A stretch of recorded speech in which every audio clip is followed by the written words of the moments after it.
नमस्कार, ANB news देख रहे हैं। यहाँ पर मैं हूं आपके साथ मुस्कान। स्वागत है आप सभी का एएनबी न्यूज के स्पेशल बुलेटिन उत्तराखंड का महासंग्राम में। उत्तराखंड की धामी सरकार एक तरफ जहां लगातार अपने फैसलों से जनता से लेकर केंद्रीय नेतृत्व का दिल जीत रही है, तो वहीं बीजेपी के अपने ही शीर्ष नेता सरकार पर सवाल उठा रहे हैं। बीजेपी के दो पूर्व मुख्यमंत्री उस सरकार की घेराबंदी करने में जुटे हैं, जिस सरकार की तारीफ के कसीदे खुद प्रधानमंत्री नरेंद्र मोदी कई बार पढ़ चुके हैं। केंद्रीय मंत्री इसे धाकड़ बता चुके हैं। उस सरकार पर मुख्यमंत्री रह चुके त्रिवेंद्र सिंह रावत और तीरथ सिंह रावत अपने बाणों से सवाल खड़े कर रहे हैं।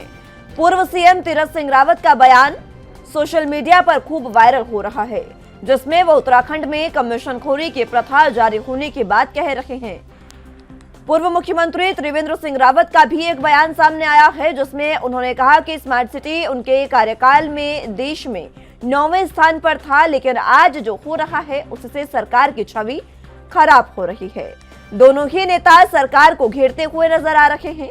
अपनी ही बीजेपी सरकार को कटघरे में खड़ा करने और सार्वजनिक तौर पर भ्रष्टाचार के आरोप लगाए जाने की बीजेपी नेतृत्व ने गंभीरता से लिया है।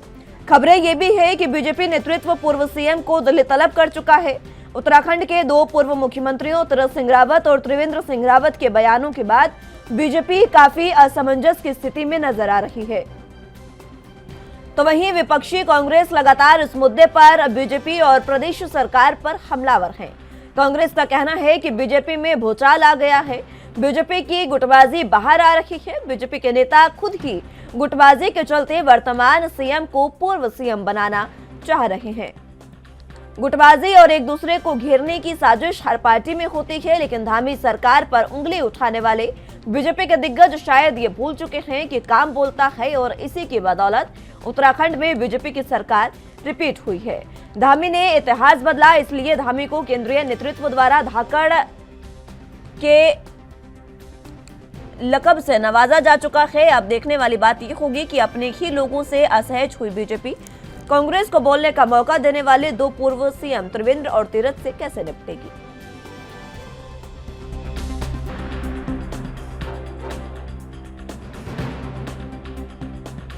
भारत सरकार ने 100 शहरों को स्मार्ट सिटी में डेवलप करने का निर्णय लिया था, और जो देहरादून का चयन हुआ था वो आखिरी राउंड में हुआ था। 99वां नंबर, 100 में से 99 नंबर ये देहरादून स्मार्ट सिटी का था। और स्मार्ट सिटी के काम ने लगभग 3 साल में ये 99वें स्थान से 9वें स्थान पर थी देश में।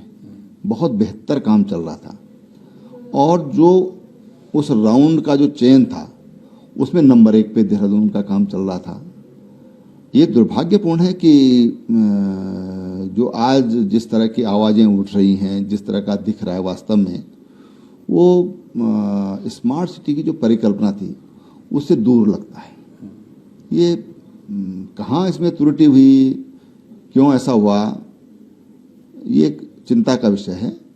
लेकिन हाँ, स्मार्ट सिटी के लिए जो उसके सीईओ हैं वो बदले नहीं जाने चाहिए। अब सब पहले अपने से पहले वाले को दोष देते हैं, वो अपने पहले वाले को दोष देता है। कोई भी ये कहने को तैयार नहीं कि हाँ भाई हमसे गलती हुई। कोई भी एक भी बंदा इतना साहस नहीं दिखा पा रहा है कि कोई ये स्वीकार कर सके कि हमसे त्रुटि हो रही है। सब एक दूसरे के ऊपर त्रुटियां डाल रहे हैं। कभी किसी को ब्लैक लिस्टेड किया जा रहा है, कभी ठेकेदारों को डांटा जा रहा है, कभी अधिकारियों को डांटा जा रहा है। मकसद डांटना नहीं होना चाहिए। मकसद जो काम होना चाहिए, वो काम हो रहा है या नहीं हो रहा है, वो मकसद होना चाहिए। जो हम करना चाहते हैं वो मकसद होना चाहिए। यहाँ पर कुछ गड़बड़ सा लगता है। अब मुझे पता चला कि जो वहाँ पर जो काम होना चाहिए वो काम हो रहा है या नहीं हो रहा है, वो मकसद होना चाहिए। जो हम करना चाहते हैं वो मकसद होना चाहिए। यहाँ पर कुछ गड़बड़ सा लगता है। अब मुझे पता चला कि जो वहाँ पर जो मंच बना है, उस मंच पे एक बार परेड भी हो चुकी है।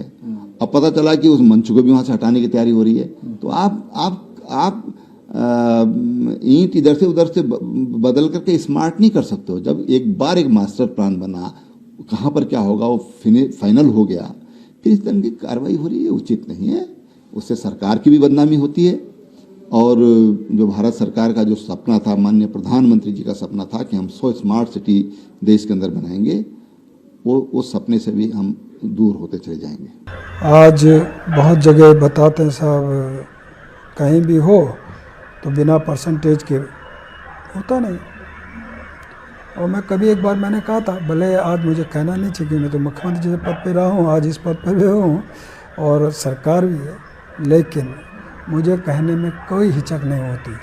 जब उत्तर प्रदेश में थे, हम जब अलग हुए तो हमको वो कमीशन खोरी छोड़कर 0 पे आना चाहिए था। दुर्भाग्य क्या हुआ कि जब उत्तर प्रदेश में 0 से 20 तक परसेंटेज आता था, जल निगम है, जल संस्थान, सड़क है, फलाना है, अलाना, सुनते थे 2%, 3%, 20%। कहे भैया, हम उत्तराखंड में आए तो हमें 0 होना चाहिए था। हुआ क्या, 20 उत्तर प्रदेश के अंदर 20 तक था तो हम 20 से शुरू हुए।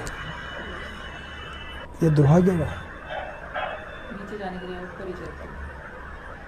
अरे मैं इस बात को मैं बार बार भी कहता हूँ और कहा भी मैंने, और इसके लिए मैं किसी को दोषी ऐसा नहीं कि कोई एक व्यक्ति तो दोषी नहीं है। ये मैं कहूँ साहब कोई, तो ये मानसिकता है और उसको ठीक करने की ज़रूरत है। यह मेरा प्रदेश है, यह मेरा परिवार है, यह भाव जब तक नहीं आएगा तब तक ठीक नहीं हो सकता। तो इसके लिए अधिकारी भी और जनप्रतिनिधि को भी सोचना पड़ेगा। जनप्रतिनिधि बच नहीं सकता। जिस भ्रष्टाचार की बात आपने की है, हम अधिकारी को तो दंडित कर दे रहे हैं, लेकिन उसको पीछे कौन था?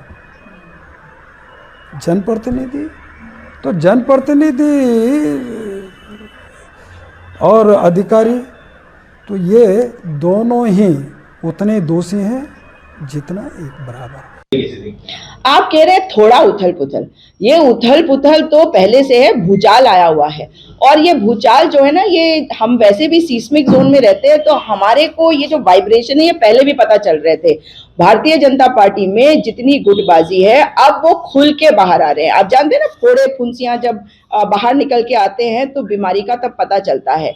और अब पता चल रहा है इनकी बीमारी का कि अंदर से ये एक है ही नहीं। और स्मार्ट सिटी के नाम पर अगर ये कह दिया गया कि हर डिपार्टमेंट में 40% कमीशन लिया जाता है, तो तीरथ सिंह रावत जी भी मुख्यमंत्री रहे थे और जितने समय वो मुख्यमंत्री रहे तब हमने कुंभ का घोटाला देखा। तो आप समझ लीजिए कि वो अच्छी तरह जानते हैं कि 40% का जो ये जो कमीशन वाली वो बात कह रहे हैं वो हर डिपार्टमेंट में है। और हाँ, एक पूर्व मुख्यमंत्री को आज वाले मुख्यमंत्री को पूर्व बनाने की भी इच्छा होगी और ये दिक्कत भी होगी कि भाई एक ही व्यक्ति क्यों कमा रहा है। तो ये राज्य की जनता के साथ एक बहुत बड़ा धोखा किया जा रहा है और इस पर तुरंत कार्रवाई करके एक व्हाइट पेपर लाया जाना चाहिए, क्योंकि ये लोकतंत्र है और जनता को बताया जाना चाहिए कि आखिर ये कमीशन खोरी इतनी बड़ी क्यों है।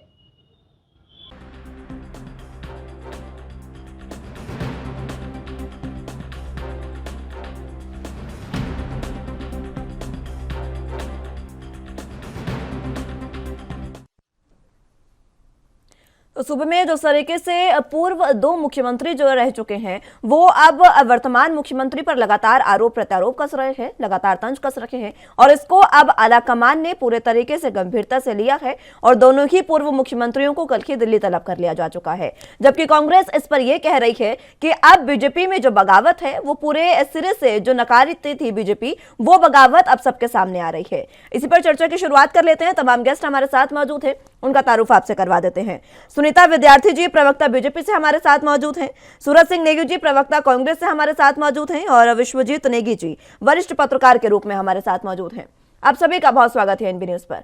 सबसे पहले सुनीता जी, आप ही के पास आना चाहूंगी। बीजेपी की ये जो 2 पूर्व मुख्यमंत्री हैं, ये अब लगातार आरोप प्रत्यारोप कर रहे हैं और वर्तमान की जो सरकार है उस पर इस तरीके से निशाना साध रहे हैं, जो आपने सुना अभी, क्या कुछ आप कहेंगे? मुख्यमंत्री श्री पुष्कर सिंह धामी जी पूरे प्रदेश में सभी जन कल्याणकारी योजनाओं को धरातल पर पहुंचा रहे हैं और लगातार जनता के बीच में हर सुविधाएं देने के लिए तत्पर है। हमारी सरकार जो है लगातार काम कर रही है। कहीं पे कुछ कमियां जैसे रहती हैं, हमेशा कहीं ना कहीं से कोई दिक्कतें अगर आती हैं तो निश्चित रूप से उनका समाधान होता है, क्योंकि हम जिस मंत्र को लेकर चले हैं कि जो भी समस्या है उनका निराकरण और उनका जो सरलीकरण है, उनका निस्तारण है, और उनका जो लास्ट में जो है हमारा जो संतुष्टि भाव है वो आना चाहिए। प्रत्येक समस्या को हम लोग जो है सही से समाधान करके जनता के बीच में रखें, और जनता जो है तमाम जितनी भी हमारी केंद्र संचालित योजनाएं हैं, राज्य संचालित योजनाएं हैं, उन सबका जो लाभ है वो जनता तक अंतिम छोर पे खड़े हुए व्यक्ति तक पहुंचे। तो ये माननीय मुख्यमंत्री श्री धामी जी का भी यही संकल्प है, और पूरे राज्य में प्रत्येक जनपद पर जो है हम हर जगह पे काम कर रहे हैं। अब कहीं ना कहीं थोड़ी बहुत कमियां होती हैं, आती हैं चीजें, तो उनको निश्चित रूप से उनको सुधारा जाएगा। उसी के लिए हम लगातार जो है, देखिए भ्रष्टाचार की अगर हम बात करते हैं, माननीय प्रधानमंत्री श्री नरेंद्र मोदी जी ने जब लाल किले की प्राचीर से हमें पूरी भारत की जनता को 5 प्रण दिए थे, और उसमें एक जो था वो भ्रष्टाचार था। और भ्रष्टाचार पर प्रहार जो है प्रधानमंत्री जी के नेतृत्व में प्रत्येक राज्य में किया जा रहा है, और उसमें कहीं ना कहीं पे कई बार ऐसा होता है कि बहुत चीजें जो है निकल कर आती हैं। तो जब इस तरीके के प्रकरण सामने आते हैं तो निश्चित रूप से हमारी सरकार का ये दायित्व है कि कोई भी हो, किसी भी प्रकार का व्यक्ति हो, कोई भी बड़े से बड़ा जनप्रतिनिधि हो या बड़े से बड़ा हकम सिंह हो, कोई भी हो, हम लोग जिस प्रण को लेकर चले हैं हमने उस पे काम करना है। और भ्रष्टाचार पर प्रहार लगातार आप देख रहे हैं कि धामी सरकार जो है, जब से धामी जी चुनाव से पहले के भी 6 महीने आप लीजिए और अब भी लीजिए, लगातार वो जो है जनता के सलाहकारों को लेकर जो है आगे चले हैं और लगातार प्रहार कर रहे हैं। तो ये बहुत बड़ी अचीवमेंट है। ठीक है, सूरज सिंह नेगी जी, आप किस तरीके से देख रहे हैं? क्योंकि कांग्रेस तो ये कह रही है कि हम जिस तरीके से तमाम भूकंप के तो जोन में ही रहते हैं और ये हमें पहले से पता चल गया है, इसलिए बीजेपी में जो भूचाल है वो इस समय आ रहा है, ये आप ही की प्रवक्ता ने कहा। किस तरीके से आप देख रहे हैं तमाम चीजों को? ये उत्तराखंड राज्य में भ्रष्टाचार एक नासूर बन गया है, और 2 पूर्व मुख्यमंत्री इस चीज को स्वीकार कर रहे हैं। तो इससे अंदाजा लगाया जा सकता है कि प्रदेश किस दिशा में जा रहा है। पिछले 5 सालों में जीरो टॉलरेंस की सरकार यहां पर रही। 4 साल में ये कहते रहे कि हम भ्रष्टाचार मुक्त प्रदेश देंगे। भारतीय जनता पार्टी की मंशा वहीं पर समझ में आ जाती है कि जब इन्होंने सदन के अंदर कहा था कि 100 दिन के अंदर लोकायुक्त लाएंगे। 6 साल पूरे होने को हैं, आज तक लोकायुक्त नहीं आया। और प्रदेश में जो त्रिवेंद्र जी ने या तीरथ जी ने बयान किया है वो बिल्कुल सच्चाई के नजदीक है। और आप ये देख सकते हैं कि जब 2 पूर्व मुख्यमंत्री उत्तराखंड के भ्रष्टाचार से, कमीशनखोरी से त्रस्त हैं, तो यहाँ का जो जनमानस है, यहाँ का जो साधारण जनमानस है, जो साधारण व्यक्ति है, उसकी क्या स्थिति होगी, ये इससे अंदाजा लगाया जा सकता है। और जो बहुत एक प्रचारित किया गया कि धाकड़ धामी, अरे धाकड़ धामी तो आपने जो है देख ही लिए थे चुनाव में, जो है क्या गति हुई है। तो इसलिए जो है उसके बाद एक हारे हुए व्यक्ति को फिर उसके बाद जो है प्रदेश की जनता पर थोपना, तो ये दिखाता है कि केवल और केवल जो है भारतीय जनता पार्टी की स्थिति आज ये हो गई है जैसे संतरे की स्थिति होती है। बाहर से अनुशासन का डंडा चला करके संगठन के नाम पर जो है एकजुट तो रखा हुआ है, पर अंदर जो फांके हैं वो सब अलग अलग हैं। और ये इसका खामियाजा उत्तराखंड के जनमानस को भुगतना पड़ रहा है। और जो लोग ये कहते हैं कि सरकार जो है विकास के बलबूते आई है, मैं कतई नहीं मानता, उत्तराखंड का जनमानस कतई नहीं मानता, कि भारतीय जनता पार्टी की जो दोबारा सरकार है वो विकास के बलबूते पे आई। उत्तराखंड का जनमानस इनके ही था चुनाव- जिन्होंने ये तमाम जो मैंडेट है वो सरकार को दिया और सरकार एक बार फिर से सत्ता में आई है। मैं आ रही हूँ सुनीता जी आपके पास, उससे पहले मैं आ रही हूँ मैं आ रही उसी हूँ बात सूरज पे आ सिंह रहा नेगी हूँ। जी, आ रही हूँ। मैं एक बार फिर से आऊंगी आपके पास। विश्वजीत नेगी जी भी हमारे साथ मौजूद हैं। नेगी साहब, आप किस तरीके से देख रहे हैं इन तमाम समीकरणों को, क्योंकि आलाकमान ने ये जो कहीं ना कहीं बगावत है तीरथ सिंह और त्रिवेंद्र सिंह रावत की, वो जो तमाम चीजें हैं उसको आलाकमान ने भी पूरे तरीके से उनको तलब करके खत्म करने की कोशिश की है। मैं जवाब आपसे इसका लूंगी, लेकिन उससे पहले वक्त एक छोटे से ब्रेक का है, फौरन हाजिर होंगे।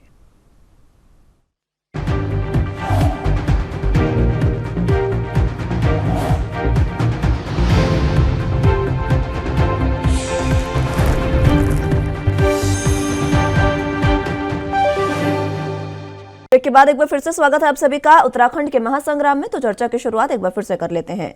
विश्वजीत नेगी जी, आपके पास मैं आना चाहूंगी। सवाल मेरा यही आपसे, जिस तरीके से प्रधानमंत्री नरेंद्र मोदी खुद जब आते हैं उत्तराखंड में और आकर धामी सरकार की जो तारीफ है वो लगातार करते नजर आते हैं, केंद्रीय मंत्री उनको धाकड़ बताते हैं और उनके कार्यकाल भी ये बता रहे हैं कि किस तरीके के कार्य उन्होंने किए हैं। लेकिन उसके बाद भी तीरथ सिंह रावत और त्रिवेंद्र सिंह रावत जो दोनों पूर्व सीएम रहे हैं, उनकी इस तरीके की बातें करना, क्या ये समझा जाए कि उन दोनों को सीएम पद से हटाना, आज ये तमाम चीजें सामने आ रही है उनके?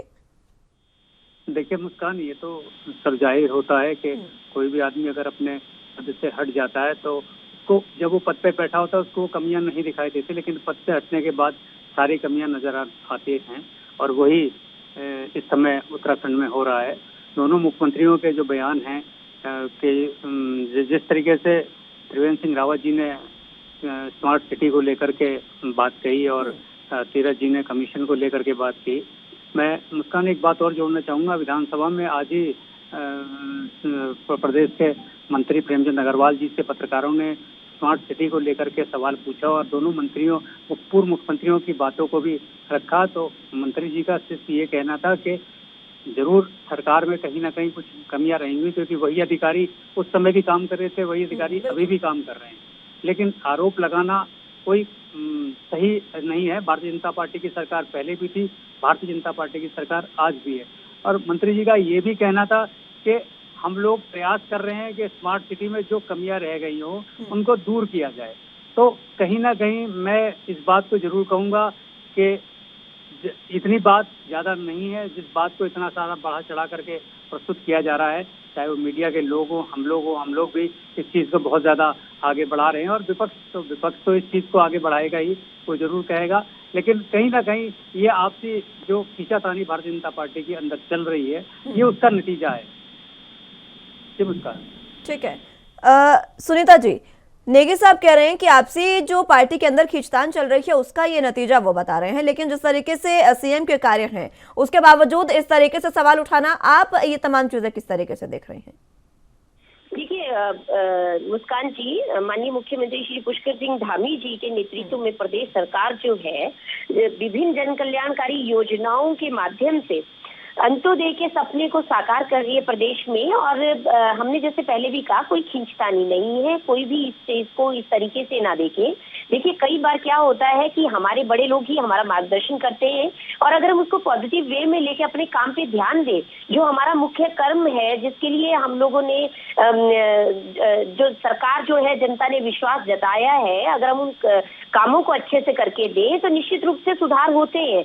और कहीं पे भी ऐसी अगर गुंजाइश बनती है कि यहाँ पे हम लोगों को सख्त कदम उठाने चाहिए, तो देखिए धामी सरकार जो काम कर रही है आप सबके सामने है। धर्मांतरण का कितना बड़ा मुद्दा जो है आज प्रदेश में जिस प्रकार से उसकी शिकायतें आ रही थी, लव जिहाद की आ रही थी, लैंड जिहाद की आ रही थी, बहुत सारी ऐसी चीजें थी। तो देखिए धामी सरकार जो है निरंतर बड़े बड़े निर्णय लेके जनता की सेवा कर रही है, और हम लोग बहुत सराहना करते हैं इस चीज की कि जहाँ पे एक बार ये कहा जा रहा था कांग्रेस की तरफ से कि भाई पुष्कर सिंह धामी जी डायरेक्ट मुख्यमंत्री बन गए, कैसे कमान संभालेंगे। आज आप देखिए कि इनके इतने बड़े बड़े दिग्गज फेलियर है उनके सामने। इतने बड़े निर्णय लेने के लिए बहुत हिम्मत चाहिए होती है। और माननीय पुष्कर सिंह धामी जी, जिनकी पीठ खुद देश के प्रधानमंत्री थपथपा रहे हैं, ये यहाँ पे सूरज सिंह नेगी जी ने जो बात की कि धाका खोला जाता है, कि धाकड़ धामी जी ने खुद नहीं बोला अपने आप को, उनके कामों ने उनको धाकड़ बनाया, उनके विजन ने उनको धाकड़ बनाया और देश के रक्षा मंत्री जी ने उनको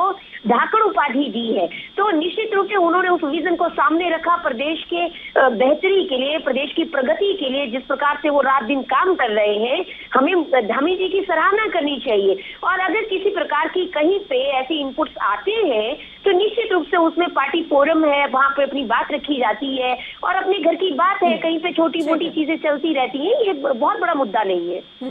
नेगी साहब जी देखिए, जहां तक भ्रष्टाचार का मामला है और स्मार्ट सिटी में जो भ्रष्टाचार है वो किसी से छुपा हुआ नहीं है। भारतीय जनता पार्टी के पूर्व मंत्री और विधायक माननीय खजानदार जी भी इस बात को कई बार उजागर कर चुके हैं और कई बार जो है सत्ताधारी दल के लोगों से भी जो है इसकी शिकायतें आती हैं। अभी हमारे वरिष्ठ पत्रकार साथी नेगी जी यहाँ पर हैं, वो कह रहे हैं कि ऐसा कुछ नहीं है। तो मैं नेगी जी से जानना चाहूंगा कि आप एक पत्रकार हैं, आप इस सच्चाई से मैं समझता हूं कि रूबरू होंगे। क्या आप ये कह सकते हैं कि उत्तराखंड में भ्रष्टाचार नहीं है? क्या कमीशन खोरी नहीं है? पिछले 20-22 सालों में प्रदेश में जिस प्रकार से कमीशन खोरी बढ़ी है, जिस प्रकार से भ्रष्टाचार बढ़ा है, तो वो निरंतर बढ़ता जा रहा है, घट नहीं रहा है। ये सबसे ज्यादा दुर्भाग्यपूर्ण है। अब पिछले 20-22 सालों का कार्यकाल तो फिर आप अपना भी देख रहे होंगे इसमें ना नेगी साहब?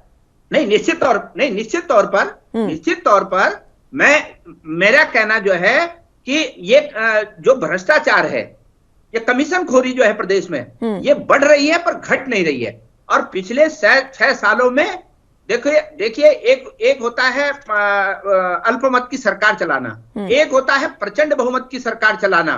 डबल इंजन की सरकार, डबल इंजन, ट्रिपल इंजन जनता ने, उत्तराखंड की जनता ने आपको दिया। जीरो टॉलरेंस की आप बात करते थे, कहां है वो जीरो टॉलरेंस? तमाम आप जो है हमारी अभी कह रही थी बीजेपी के प्रवक्ता कि भ्रष्टाचार पे प्रहार किया जा रहा है, हाकम सिंह जैसे लोग जेल में हैं। अरे हाकम सिंह तो एक प्यादा है, असली लोगों तक तो अभी जो है बात ही नहीं गई है। और लेकिन नेगी साहब बात तो ये भी है ना, आप अगर एक सही चीज को भी सही नहीं देखेंगे तो फिर आप कार्य आखिर होगा कैसे? धामी सरकार के कई ऐसे फैसले हैं जिन पर सराहना उनकी बनती है। मुस्कान जी, आप प्रधानमंत्री जी थपथपा रहे हैं, मुख्यमंत्री जी कर रहे हैं, अब उनका नजरिया क्या है? मैं तो आम जनमानस की नजरिए से देख रहा हूं कि प्रदेश में भ्रष्टाचार दिन प्रतिदिन बढ़ता जा रहा है, कमीशन खोरी बढ़ती जा रही है, आम आदमी का जीना मुहाल है, महंगाई है, बेरोजगारी है, उस पर कोई काम नहीं हो रहा है प्रदेश में। आप लोकायुक्त क्यों नहीं लाए? 6 साल के अंदर क्यों नहीं लोकायुक्त आया? केंद्र में लोकपाल नहीं आ रहा है। तो ये आपकी सोच जो है ये केवल और केवल भ्रष्टाचार पे कार्रवाई। अगर विपक्ष के नेता पे कहीं उंगली उठ जाए, कोई विपक्ष का व्यक्ति है, उसका आपको भ्रष्टाचार दिखता है, और वही भ्रष्टाचारी जब आपकी पार्टी में चला जाता है तो उसके सारे पाप धुल जाते हैं, वो उसको क्लीन चिट मिल जाती है। तो ये तो आपने जो है पूरी दूसरी पार्टियों की गंदगी अपनी पार्टी में भर रहे हो और तब उससे कहोगे कि हम भ्रष्टाचार के खिलाफ लड़ेंगे। ये बेईमानी है, ये सरासर जो है जनता के साथ छला हुआ है। क्योंकि लेकिन ठीक है, आपकी बातों का जवाब सुनीता जी दे रही है। ठीक है नेगी साहब, आपकी बातों का जवाब दे रही है सुनीता जी, आप जवाब ले लीजिए। सुनीता जी, देखिए नेगी जी को मैं ये बोलना चाहती हूँ कि कम से कम उन्होंने ये माना तो सही कि उनकी कांग्रेस पार्टी के जमाने में कितना भ्रष्टाचार हुआ और कमीशन खोरी जो है बढ़ी।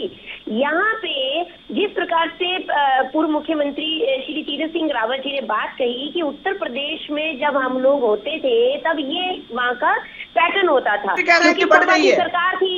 अब आप बताइए कि जब से नहीं, अभी बहुत सारे, देखिए ये जो गिरफ्तारियां आपने खुद अपने मुंह से बोला कि हाकम सिंह जैसे जो लोग हैं वो जेल के अंदर है, तो वो क्यों है?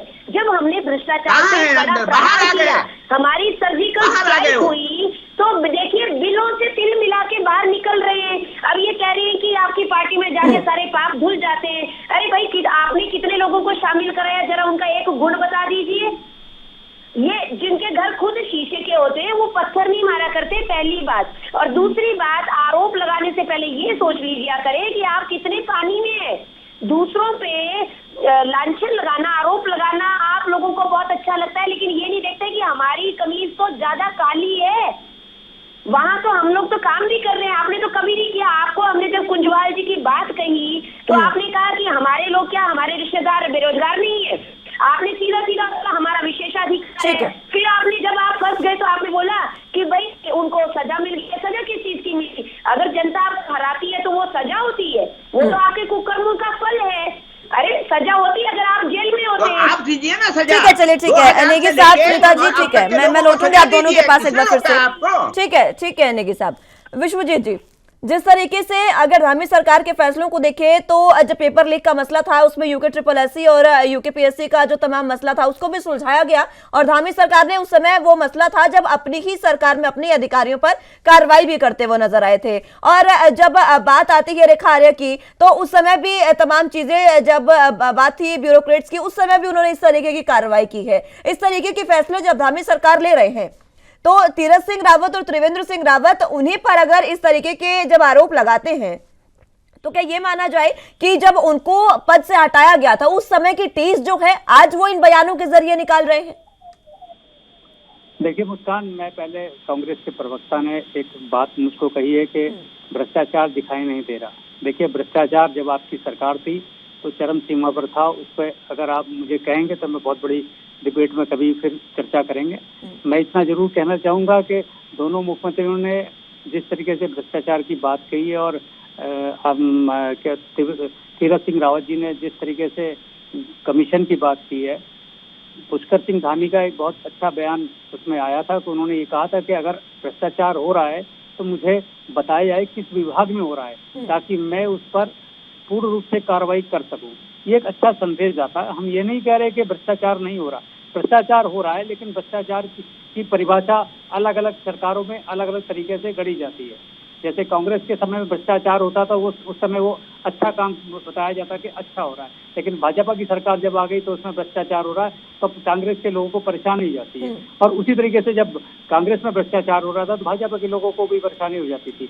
लेकिन आज जिस तरीके से पुष्कर सिंह धामी ने अपना एक बयान जारी किया है कि मुझे ये बताया जाए कौन से विभाग में भ्रष्टाचार हो रहा है, तो उन्होंने ये संदेश विपक्ष को और अपने तमाम नेताओं को भी दिया है, अपने पार्टी के लोगों को भी दिया है कि आप मेरे संज्ञान में डालें। अगर वो कार्रवाई नहीं करते हैं तब उन पर आरोप लगाया जाना बिल्कुल उचित बनता है। ठीक है नेगी साहब, ठीक है। मैं लौटूंगी आप सभी के पास एक बार फिर से। फिलहाल वक्त एक छोटे से ब्रेक का है, फौरन हाजिर होंगे।